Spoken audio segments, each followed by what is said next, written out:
Share बाजार में निवेश जोखिमों के अधीन है। इस वीडियो में दी गई जानकारी केवल एजुकेशन पर्पस के लिए है। मैं कोई सेबी रजिस्टर्ड एडवाइजर नहीं हूँ।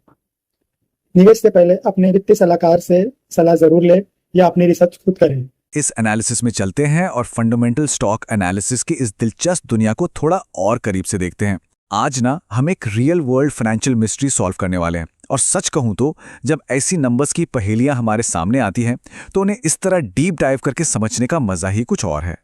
आज का सबसे बड़ा सवाल, या कह लीजिए इस एक्सप्लेनर की सेंट्रल मिस्ट्री यही है कि आखिर क्यों कोई एसेट पहली नजर में इतना इनक्रेडिबली सस्ता लग सकता है। देखिए, सरफेस लेवल पर नंबर्स जो कहानी सुनाते ना, अक्सर असली सच उसके कहीं ज्यादा गहराई में छिपा होता है, और बस वही सच आज हमें ढूंढ निकालना है। अब इस वैल्यूएशन कंट्रास्ट को ही ले लीजिए। जमीन आसमान का फर्क है। एक तरफ हमारी ये कंपनी जिसका पीई रेशो सिर्फ 11.72 पर बैठा है, और दूसरी तरफ ब्रॉडर इंडस्ट्री एवरेज करीब 39.5 के आसपास घूम रहा है। ये इतना बड़ा गैप अपने आप में एक रेड फ्लैग भी हो सकता है, और शायद एक गोल्डन अपॉर्चुनिटी भी। तो इस एनालिसिस का रोड मैप कुछ ऐसा दिखता है। पहले क्रॉनिक लिमिटेड का एक ब्रीफ इंट्रो, फिर उनकी फाइनेंशियल हेल्थ, उसके बाद डिस्काउंटेड कैश फ्लो की basic maths, margin of safety का कॉन्सेप्ट, और आखिर में पूरे 10 साल का historical track record.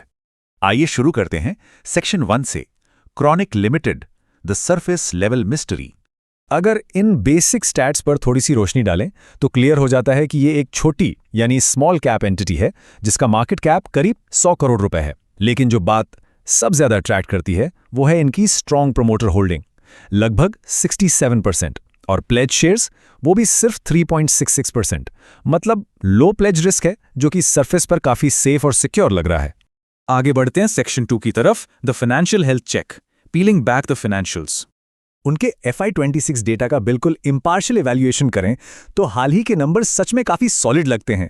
Net sales 392.75 crore रुपए पर रिपोर्ट हुई हैं, और ऑपरेटिंग प्रॉफिट लगभग 13.64 करोड़ है, और ROE यानी रिटर्न ऑन इक्विटी करीब 11% के आसपास है, जो कि ऑपरेटिंग प्रॉफिट्स पर बेस्ड इस एनालिसिस को एक इनिशियल ठोस जमीन देता है। लेकिन रुकिए, कहानी में एक बड़ा ट्विस्ट यहां है, एक अजीब सा डाइवर्जेंस। एक ही साल में नेट प्रॉफिट तो लगभग 151% के मैसिव रेट से बढ़ गया, लेकिन उसी एग्जैक्ट टाइम फ्रेम में ऑपरेटिंग प्रॉफिट ग्रोथ -7% पर ड्रॉप हो गई। खैर, इस तरह का अचानक डिप और सर्ज ये किसी भी फंडामेंटल एनालिस्ट के लिए एक बड़ी पजल होती है। Section 3, discounted cash flow explained, the ultimate valuation tool. On recent numbers की असली कीमत आज की डेट में क्या है, इसके लिए फाइनेंस की दुनिया का गोल्ड स्टैंडर्ड टूल यूज करना पड़ता है। DCF का कोर लॉजिक एक बहुत ही बेसिक और सिंपल सच्चाई पर टिका है, टाइम वैल्यू ऑफ मनी। कहने का मतलब यह है कि आज के 1 रुपए की परचेजिंग पावर 10 साल बाद मिलने वाले उसी 1 रुपए से कहीं ज्यादा होती है। इसलिए फ्यूचर की उन सभी अर्निंग्स को आज की वैल्यू पर लाना पड़ता है। इस कॉम्प्लेक्स मैथ को अगर हम सिंपल वर्ड्स में ब्रेक डाउन करें तो ये प्रोसेस एसेंशियली 3 आसान फोरकास्टिंग स्टेप्स में फ्लो करता है। पहला स्टेप, आने वाले 10 सालों का फ्री कैश फ्लो प्रोजेक्ट कीजिए। दूसरा, उस पर एक सही डिस्काउंट रेट लगाइए। और तीसरा, उन 10 सालों के बाद कंपनी जो लगातार बिजनेस करेगी उसके लिए कांस्टेंट टर्मिनल वैल्यू निकाल लीजिए। वैसे वैल्यूएशन करते वक्त एक छोटी सी डिटेल भी पूरा गेम बदल सकती है। डिस्काउंट रेट चूज करना सच में काफी सेंसिटिव मामला है। अगर कोई थोड़ा अग्रेसिव होकर 8 से 10% का रेट चुनता है तो इंट्रिंसिक वैल्यू ऑटोमेटिकली हायर आती है। वहीं अगर 12 से 15% का एक कंजर्वेटिव रेट ले लिया जाए तो फाइनल फेयर वैल्यू ड्रास्टिकली नीचे आकर गिरती है। इसलिए लॉन्ग टर्म प्रोजेक्शंस को हमेशा जमीन पर रखना बहुत जरूरी है। खासकर terminal growth rate broader macro economic environment यानी देश की जीडीपी ग्रोथ रेट से अनरियलिस्टिक तरीके से आगे नहीं भागनी चाहिए। इंडिया के कॉन्टेक्स्ट में ये लिमिट लगभग 4 से 6% के बीच बैठती है। और फैक्ट ये है कि किसी भी इंट्रिंसिक वैल्यू का 60 से 80% हिस्सा तो सिर्फ इस टर्मिनल वैल्यू से ही कैलकुलेट होकर आता है। Section 4, the margin of safety, protecting capital. देखिए, चाहे स्प्रेडशीट पर प्रोजेक्शंस कितने भी प्रिसाइज और परफेक्ट क्यों ना लग रहे हों, आखिर में हैं तो वो फ्यूचर के अंदाजे ही, राइट? इसलिए समझदार एनालिस्ट हमेशा अपने कैपिटल को प्रोटेक्ट करने के लिए एक मार्जिन ऑफ सेफ्टी डिमांड करते हैं। आमतौर पर यह माना जाता है कि market price calculated intrinsic value से लगभग 25 से 30% के स्टैंडर्ड डिस्काउंट पर होनी चाहिए। असल में ये मार्जिन ऑफ सेफ्टी एक बहुत मजबूत प्रोटेक्टिव कुशन का काम करता है। कल को अगर लगाए गए लॉन्ग टर्म प्रोजेक्शंस थोड़े गलत निकल जाएं या इकोनॉमी में कोई अचानक शिफ्ट आ जाए तो ये बफर काफी हद तक बचा लेता है। और सबसे बड़ी बात, ये स्टॉक मार्केट के अनप्रिडिक्टेबल और इमोशनल शोर शराबे के खिलाफ एक सॉलिड साइकोलॉजिकल एज देता है। अब चलते हैं हमारे आखिरी हिस्से पर, section 5, the 10-year track record, the 10-year X ray. वापस आते हैं अपने केस स्टडी पर। किसी कंपनी का पूरा एनालिसिस सिर्फ 1 साल की चमक पर नहीं किया जा सकता। इस 10 साल के टाइमलाइन पर एक इम्पार्शियल नजर डालिए।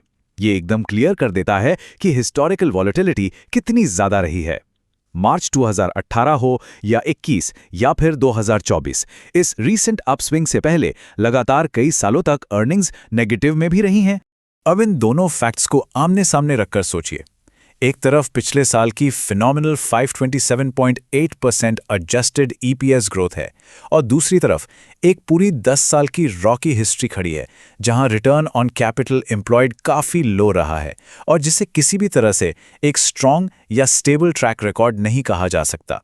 हालांकि फेयर और इम्पार्शियल तरीके से देखें तो डेटा ये भी बताता है कि उनकी हाल ही की ऑपरेशनल एफिशिएंसी में कुछ मैसिव सुधार हुए हैं। कैश कन्वर्जन साइकिल जो 2021 में 164 दिन का लंबा हुआ करता था, वो घटकर 2026 में सिर्फ 55 दिन रह गया है। सेम ट्रेंड हम वर्किंग कैपिटल और पेएबल डेज में भी क्लियरली देख सकते हैं। To sum it all up, valuation की एब्स्ट्रैक्ट कैलकुलेशंस को रियल वर्ल्ड सिचुएशंस पर लगाना थोड़ा ट्रिकी होता है। डीसीएफ मॉडल कंप्लीटली स्टेबल और प्रेडिक्टेबल कैश फ्लोज पर डिपेंड करता है और इस केस स्टडी में हाई रीसेंट ग्रोथ और पुरानी वॉलेटिलिटी का एक बड़ा कॉम्प्लेक्स मिक्स है। ऐसे टर्बुलेंट पास्ट वाले एसेट्स में ही तो मार्जिन ऑफ सेफ्टी लगाना सबसे ज्यादा जरूरी हो जाता है। हमेशा फेयर वैल्यू को उसकी हिस्टोरिकल रियलिटी और मार्केट कॉन्टेक्स्ट में ही जज करना चाहिए।